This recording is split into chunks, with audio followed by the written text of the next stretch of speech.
Sword of আল্লাহ আপনাকে যুক্ত করা হয়েছে, বলেন। হ্যাঁ ভাই, শুনতে পারতেছেন? হ্যাঁ, শুনতে পাচ্ছি, বলেন। ভাই, আপনি নবী মোহাম্মদ নিয়ে এত আজে বাজে কথা বলেন কেন? কোনটা আজে বাজে বললাম? ভাই, আপনি নবী মোহাম্মদ যে এত আহ, ভুয়া গালি দেন উনার না, নামে। কোনো গালি দেই না, কোনো গালি দেই না তো। আমি নবী মোহাম্মদকে ধর্ষক বলি, লুচ্চা বলি, পেডোফাইল বলি, আমি বলি, গণহত্যাকারী বলি, এগুলো একটাতে আপনারও বলি যদি না। সেম কথা বলি আপনার কেমন লাগবে? না না, আমার তাহলে তো আপনার প্রমাণ দেখাতে হবে। আমার, আপনি বলতেই পারেন, বললে তো আমার কাছে যাবে আসবে না, কিন্তু আপনার যদি প্রমাণ দেখাতে পারেন তখন আমি আপনার সাথে ডিসকাশন করতে পারি। কিন্তু আমরা তো প্রত্যেকটা কথা প্রমাণ সহ বলি ভাই, আমরা তো জাস্ট মুখের কথা বলি না, আমরা তো কোরআন হাদিস ভাই, আপনার সিরাত। আপনার সব কথা মুশফিক বিরাট একদম দাঁত ভাঙা জবাব দিয়েছে। আচ্ছা, দাঁত ভাঙাটা, দাঁত ভাঙানো বাংলা না ভাই, দাঁত ভাঙানো অক্ষতই আছে দেখতে পাচ্ছি। কোনটার জবাব দিয়েছে সেটা যদি একটু বলতেন। ভাই, আপনি ওই যে যে কাফেরদের মারার কথা বলছেন, ওইটা তো শুধু যুদ্ধের প্রেক্ষিতে মারার কথা, আচ্ছা, নাহলে ওইটা তো যুদ্ধ। জিজিয়া করতে থাকতে পারে ওনারা। জিজিয়া কর দিয়ে আহলে কিতাবরা থাকতে পারে, কিন্তু মুশরিকরা তো থাকতে পারে না ভাই। মুশরিকদেরকে তো দুইটা অপশন, যে না তাদেরকে না ইসলাম ভাই, কবুল, ওটা একটু হচ্ছে কথা যে শুনেন, কথা শুনেন, কথার মাঝখানে কথা বলেন না, একটু কথা শুনেন। মুশরিকদের দুইটা অপশন আছে, একটা হচ্ছে তাদের ইসলাম কবুল করতে হবে অথবা তাদের মরতে হবে। আপনাকে আমি তাহলে মুশফিক মিনারের মুখ থেকেই পুরা জিনিসটা শুনাই দিচ্ছি। মুশফিক মিনারের মুখ থেকে আমরা শুনি সে কি বলে। তো মুশফিক মিনার জবাব দিল কোথায়? মুশফিক মিনার তো এগুলো আরো স্বীকার করে গেছে, আমাদের কাছে এসে বারবার স্বীকার করে গেছে। আমরা দেখি এই ভিডিওটা একটু ছাড়ি, হ্যাঁ।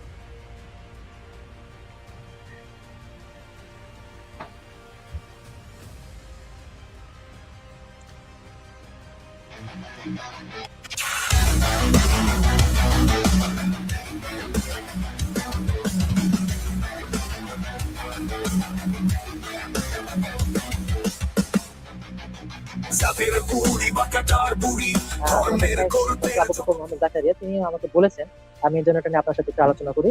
তো শাইখের নির্দেশ পালনার্থে আমাকে এখানে কিছু আমি আলোচনা করবো ইনশাআল্লাহ। নাস্তিক আসিফ মহিউদ্দিনের একটি প্রশ্নের উত্তর খোঁজার চেষ্টা করছি, কিন্তু এখন পর্যন্ত গঠনমূলক উত্তর পাইনি। আল্লাহ কোরআনের মুসলমানকে 4টি বিয়ে নির্ধারণ করেছে, সেখানে নবী মোহাম্মদ 13টি বিয়ে কি আল্লাহর কথাকে ভঙ্গ করেনি?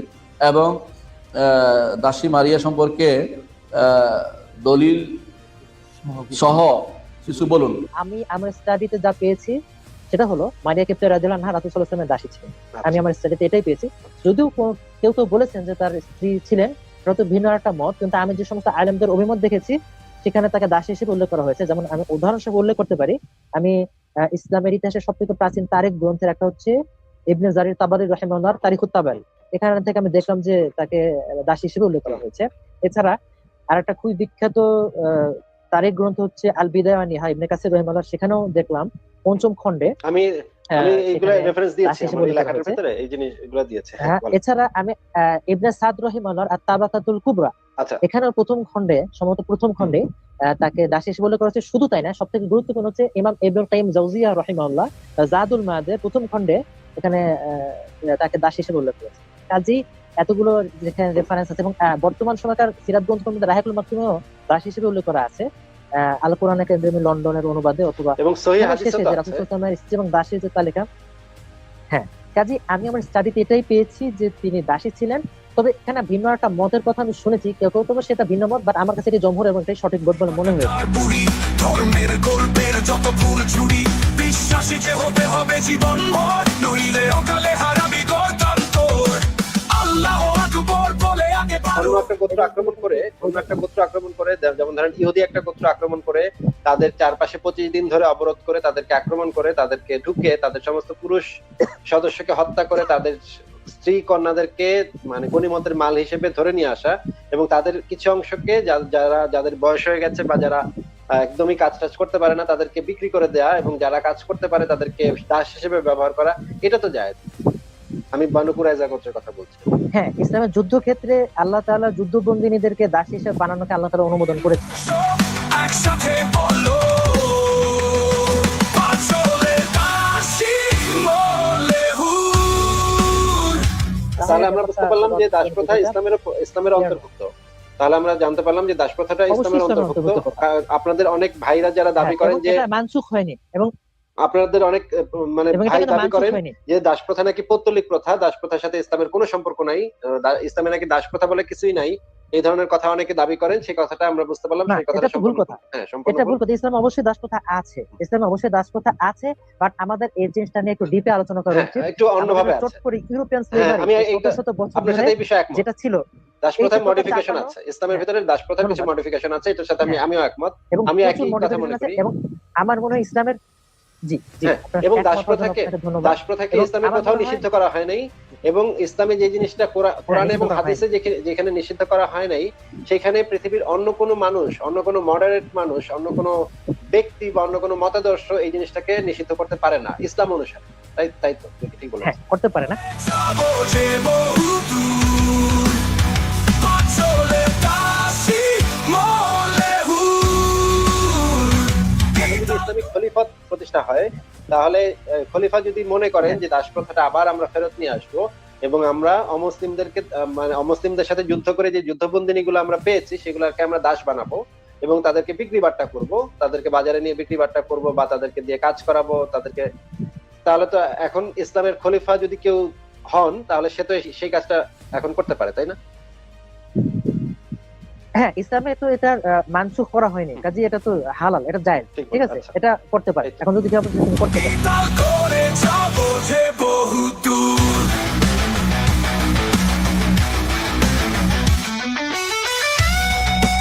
দাসীদের সাথে যৌন কর্মের জন্য কি দাসীদের অনুমতি নিতে হবে?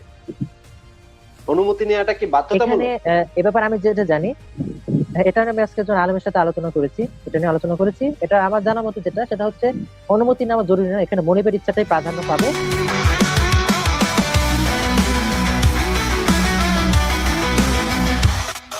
আরো বেড়বে তুই মোরা অন্ধ আসসালামু আলাইকুম। যুক্ত করার জন্য ধন্যবাদ। শোনা যাচ্ছে আমার কথা? জি, আপনার শোনা যাচ্ছে। আচ্ছা, আমার একটা প্রশ্ন ছিল। জি, বলেন। প্রশ্নটা হচ্ছে, ধরেন কেউ যদি ইসলামে বিশ্বাস হারিয়ে ফেলে, সে যদি ইসলামের যেসব দাবি দাওয়া বা বিধিবিধান আছে সেগুলোতে অবিশ্বাস করা শুরু করে, সে শুধুমাত্র অবিশ্বাস করবে, সে কোনো ধরনের কটাক্ষ করবে না বা ইসলামকে নিয়ে সমালোচনা করবে না। তো সেক্ষেত্রে ইসলাম অনুযায়ী তার কি শাস্তির বিধান আছে? তার কি শাস্তির বিধান আছে মিনার ভাই? যদি প্রকাশ না পায় তাহলে তার শাস্তির বিধান নেই। যদি প্রকাশ পায় যে সে মুরতাদ, তাহলে তো তার শাস্তি হয়। যদি প্রকাশ পায়, তাহলে সে নিজের মতো নিজের মনের ভিতরে রাখে, তাহলে তো সেটা তো আর খুঁজে খুঁজে তো আর দেখবে না যে সে মানে যদি প্রকাশ অন্তর ছিল পায়, দেখার তাহলে- ব্যাপারে রাসূল সাল্লাল্লাহু আলাইহি ওয়াসাল্লাম নিষেধ আছে যে তুমি হুম।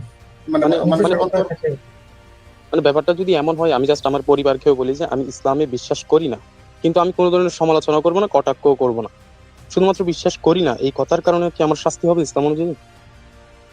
হ্যাঁ, শাস্তি হবে। যদি সেটা উপযুক্ত কর্তৃপক্ষ বিষয়টা অবহিত হয়, তাহলে আপনার শাস্তি হবে সেজন্য। আচ্ছা, মানে ইসলাম থেকে বের হওয়ার কোনো সুযোগ নাই? না, নেই। আচ্ছা, মানে ইসলাম থেকে বের হওয়ার কোনো সুযোগ নাই।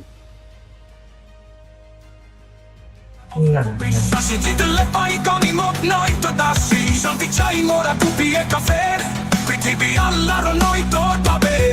যতদিন ইসলাম না আসবে এ পৃথিবীতে, স্লোগান চলবে নাস্তিকের শাস্তির দাবিতে। আল্লাহু আকবার বলে আগে এই যে সূরা আনফালের আয়াত, জিহাদের আয়াত, ঠিক আছে? তোমরা তাদের সাথে লড়াই করো যতক্ষণ না ফিতনার অবসান হয় এবং দিন পূর্ণরূপে আল্লাহর জন্য হয়ে যায়, ঠিক আছে? এই আয়াতটাও নাস্তিক মুক্ত মানার অনেক দেখায়, অবশ্যই কোরআনের আয়াত সত্য।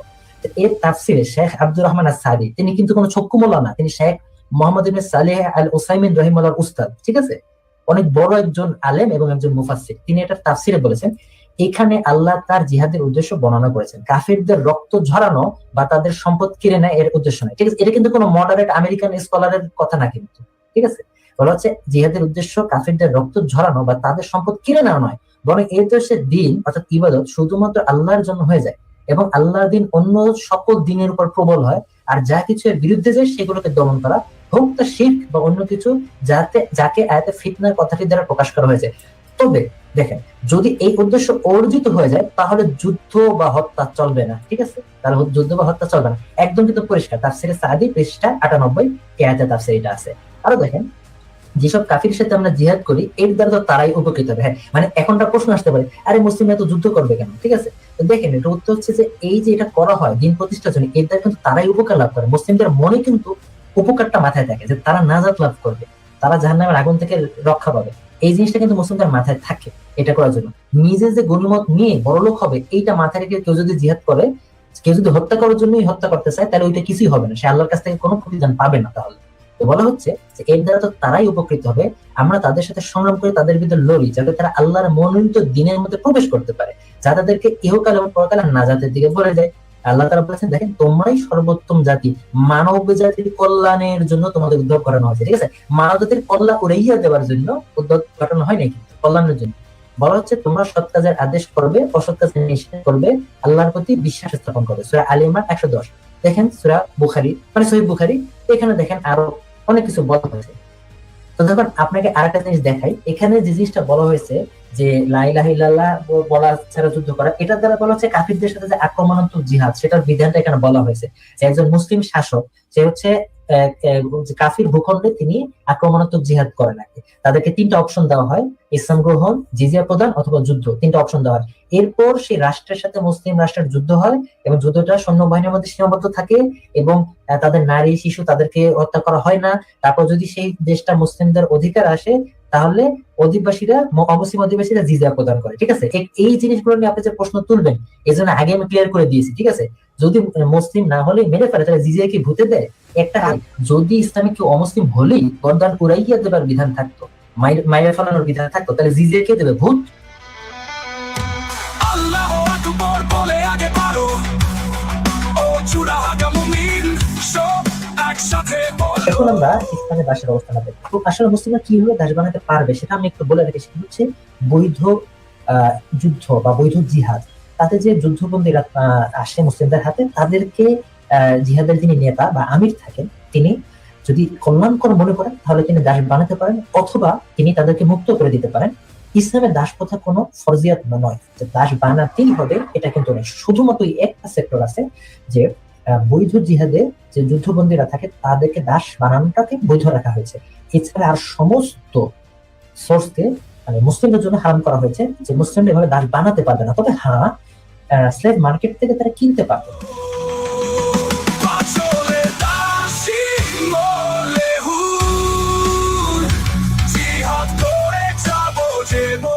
থেকে একটা পয়েন্ট আসে, সেটা হচ্ছে যে বিভিন্ন দাস মুক্ত করার ক্ষেত্রে তো বলা হচ্ছে মুসলিম দাস, অমুসলিম দাসের কথাটা কেন বলা হয় নাই? ইসলাম কি তাহলে সাম্প্রদায়িক? হ্যাঁ, এটা একটা খুব ভালো প্রশ্ন। এবং আরেকটা প্রশ্ন আমি কমেন্টে দেখেছি যে একজন বলেছেন যে জর্জ ওয়াশিংটন তো কোনো স্রষ্টা প্রেরিত পুরুষ না। হ্যাঁ, আমি মানে তাদের এই প্রশ্নগুলো আমি একটু সংক্ষেপে রেসপন্স করি। প্রথমে এটা বলি, দাস মুক্ত করার ব্যাপারটা, হ্যাঁ মুসলিম দাস মুক্ত করা, এটার একটা বড় কারণ হচ্ছে আমরা যদি ইতিহাস পর্যবেক্ষণ করি তাহলে দেখবো যে আসলে মুসলিমদের অধীনে যারা দাস থাকতো তারা 7-8 বছরের বেশি থাকতো না, তাদেরকে আজাদ করে দেওয়া হতো। তাদেরকে আজাদ করে দেওয়া মুসলিমরা ঢালাও ভাবে দাস মুক্ত করতেন, ঢালাওভাবে দাস বানাতেন না, ঢালাও ভাবে তারা দাস মুক্ত করতেন। মুসলিমরা ঢালাও ভাবে দাস মুক্ত করতেন, ঢালাও ভাবে দাস বানাতেন না, ঢালাও ভাবে তারা দাস মুক্ত করতেন। তো এটা একটা বড় উদ্দেশ্য, দাস প্রথা বহাল রাখার বড় উদ্দেশ্য ইসলামের বিস্তার ঘটা। দাসরা মুসলিমদের সংস্পর্শে থাকবে, তাদের উত্তম আচরণ তারা দেখবে। আমরা এতক্ষণ হাদিসে দেখিয়েছি, আমি ফাঁকা বলি না, কুরআন এবং সহিহ হাদিসের কথা। তাদের উত্তম আচার আচরণ দেখবে, ইসলাম সম্পর্কে তারা জানবে এবং তারা মুসলিম হবে। মুসলিম হলে তাদেরকে মুক্ত করে দেওয়া হবে। এটা একটা বড় উদ্দেশ্য কিন্তু ইসলাম বিস্তার। এবং অনেকে হয়তো বলবে এই যে ছলে বলে কৌশলে মুসলিম বানানোর জন্য, না, আপনাদের স্ট্যান্ডার্ডটা ভিন্ন। আপনাদের কাছে এটা ছলে বলে কৌশলে মুসলিম বানানো বা সাম্প্রদায়িকতা হতে পারে, আমাদের কাছে এটা না। আমাদের কাছে ইসলাম হচ্ছে আল্লাহর নিকট একমাত্র গ্রহণযোগ্য দিন। ইসলাম গ্রহণ করা মানে জাহান্নামের আগুন থেকে মুক্তি পাওয়া। জাহান্নামের আগুন থেকে মুক্তি পাওয়ার ব্যাপারে উৎসাহিত করা হয়েছে। জাহান্নামের থেকে আগুন থেকে মুক্তি পেয়ে জান্নাতের অধিকারী হবার পথের দিকে যাওয়ার জন্য আকৃষ্ট করা হয়েছে। এবং এই জন্য মুসলিম দাসদেরকে যে তুমি মুসলিম হও, তুমি মুক্তি হবে, এটাও একটা উদ্দেশ্য দাস প্রথা। তারা দাস প্রথা যে কোনো প্রেস্টিজিয়াস কোনো জিনিস না এবং ভোগের জিনিস না, এটা আমরা হাদিস থেকে দেখেছি। এটার একটা উদ্দেশ্য হচ্ছে ইসলামের বিস্তার। দাস প্রথা যে কোনো প্রেস্টিজিয়াস কোনো জিনিস না এবং ভোগের জিনিস না, এটা আমরা হাদিস থেকে দেখেছি। এটার একটা উদ্দেশ্য হচ্ছে ইসলামের বিস্তার।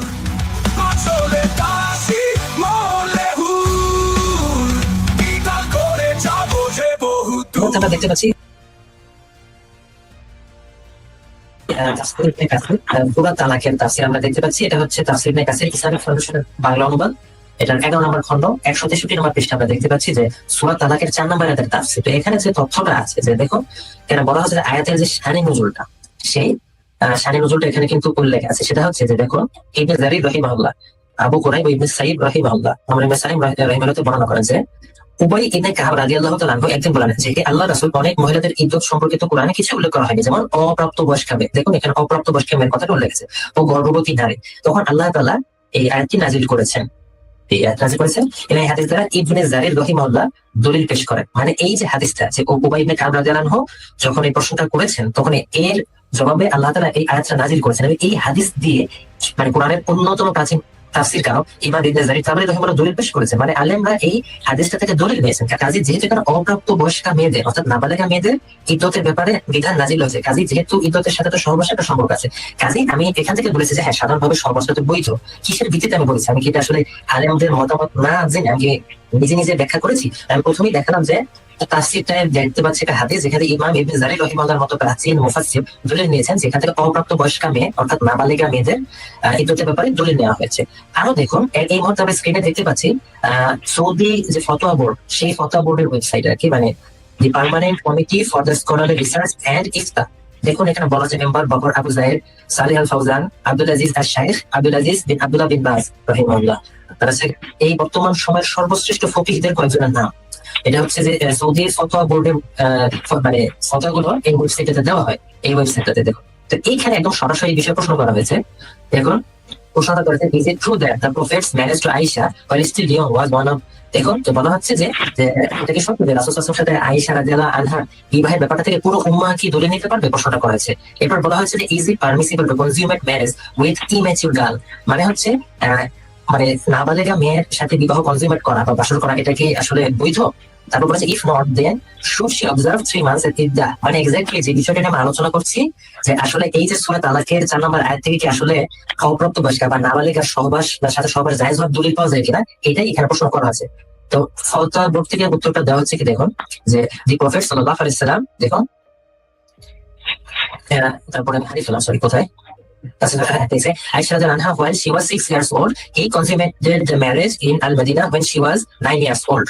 তারপর দেখুন actually this is not a particularity just for him, thus it is permissible to contract the marriage of an immature girl and consummate it। মানে বলা হচ্ছে যে রাসূল সাল্লাল্লাহু আলাইহি ওয়াসাল্লাম আয়েশা রাদিয়াল্লাহু আনহাকে বিবাহ করেছেন 6 বছর বয়সে এবং মদিনায় তিনি যখন বাসর করেছেন বা ম্যারেজটা কনজিউমেট করেছেন তখন তার বয়স ছিল 9 বছর। তারপর বলছে actually this is not particularity just for him, এটা শুধুমাত্র তার জন্য না, বরং বলা হচ্ছে that it is permissible to contract the marriage of an immature girl and consummate it। মানে সাধারণভাবেই এটা বৈধ যে যদি নাবালিগাও হয় তাহলে বিবাহ কনজিউমেট করা বৈধ। আরো বলা হচ্ছে even before maturity if she is able to, বলা হচ্ছে যে এমনকি বয়ঃসন্ধিকালে পৌঁছার আগেও, তারপর বলা হচ্ছে if she is able to, যদি সে সক্ষম হয়।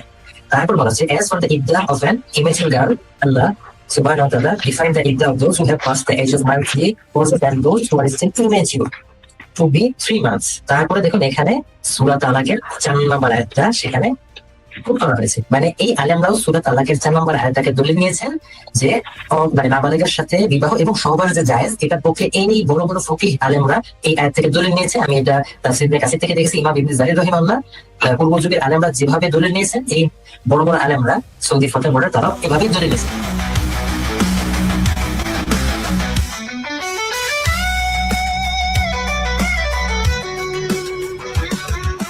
একটা 6 বছর বয়সী বাচ্চা আমার নিজের কাছে মানে জিনিসটা ইয়া না, মানে এত ছোট বাচ্চা আমার এমনিতে বিয়ে করার কোনো ইচ্ছা নেই, এমনিতে আমি এটা করবো। কিন্তু আমার প্রশ্ন হচ্ছে, কেউ আপনার আশেপাশের কোন একজন বয়স্ক লোক যদি 6 বছরের মেয়েকে বিয়ে করে, সেই লোক সম্পর্কে আপনার ধারণাটা কি হবে? এক্স্যাক্টলি দ্যাট ইজ ওয়াই সম্পর্কে আমি কোনো নিন্দা করব না, কারণ তিনি যেটা করেছেন সেটা হালাল কাজ। আচ্ছা হালাল কোন মতে? ওই ইসলাম মতে। কি অবস্থা, এরকম রিলিজিয়ন নাকি? এবং যদি যৌন সঙ্গম করে এবং সেই স্বামী যদি দাবি করে যে আমার ওয়াইফ সম্পূর্ণ সক্ষম, কোনো সমস্যা হচ্ছে না তার, এবং আপনার ওয়াইফ যেহেতু ছোট বাচ্চা মেয়ে, তাকে নিশ্চয়ই একটা চকলেট ভরা দিয়ে বলছে ঠিক আছে মানে খাইতে থাকো, সে এটা নিয়ে তেমন একটা আপত্তি করে নাই, ভিতরে কি ঘটছে আপনাকে তার বলবে না, তাহলে তো আপনার তো কোনো সমস্যা নেই এই বিষয়টা, কি মিনা ভাই? না, আমার কোনো সমস্যা নেই। ওয়াও ভাই, মানে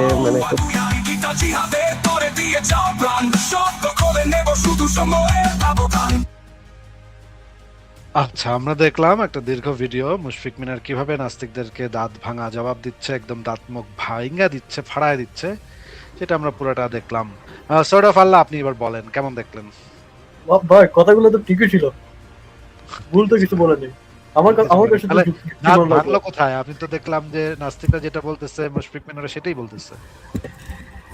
আর- আরে ভাই ওগুলো তো আমার তো যুক্তিগতই লাগলো কথাগুলো। যুক্তি কি লাগলো? ঠিক আছে, তাহলে আপনি কি এখন কোনো যুক্তি টুক্তি দিবেন নাকি এগুলা সব কথাই মুশফিক মিনার সঠিক বলেছে সেটা মনে হয়? ভাই সঠিকই তো লাগলো আমার। মানে আপনারা তো তাহলে বাচ্চা মেয়েটে বিয়ে টিয়ে করা মানে নৈতিকভাবে সমর্থনযোগ্য বলে মনে করেন নাকি? ভাই এটার মধ্যে আমি তো কোনো খারাপ জিনিস দেখি না। না না, আপনার বাচ্চাকেও 6-7 বছর বয়স আপনি বিয়ে দিবেন, যদি মানে কোনো কোনো যোগ্য লোক পাই তাহলে দিতে পারি। আলহামদুলিল্লাহ আলহামদুলিল্লাহ। একটু ভাই, এটা কি আপনি তো এটা নিয়ে প্রাউড, তাই না সৌরভ আল্লাহ ভাইয়া? ভাই শরীয়তের আইন নিয়ে তো আমরা সবাই প্রাউড। এই কথাটা কি ক্যামেরা ওপেন করে একটু বলা যায়? একটু দেখাইতে পারবেন আপনি কতটা প্রাউড? হ্যাঁ, আমরা একটু দেখতে চাই আপনি যে এত প্রাউড ফিল করেন ইসলামকে ধারণ করে। একটা প্রাউড মুমিনকে একটু দেখতাম আর কি চেহারাটা। না, নুরানি চেহারা মোবারক নিয়ে চলে গেছে। পাঁচার ভিতর থেকে প্রাইড বাইরে গেছে।